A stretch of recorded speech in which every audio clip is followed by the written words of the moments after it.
tumuweke rambi Yesu. Yesu anakuja kwetu, tuimbe sifa zake rambi Yesu.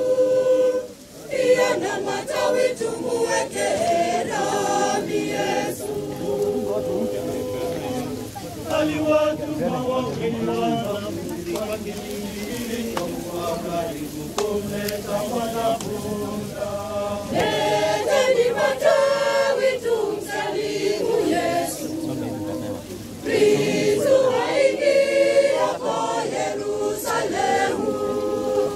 Leteni matawi tumsalimu Yesu. Kristo aingia kwa Yerusalemu.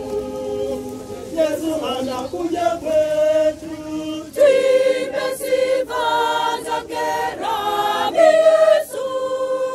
Pia na matawi tumuweke rambi Yesu. Yesu anakuja kwetu, tuimbe sifa zake rambi Yesu. Pia na matawi tumuweke rambi Yesu. walitandaza nguo zao juu ya mwanapunda na kumpandisha Yesu.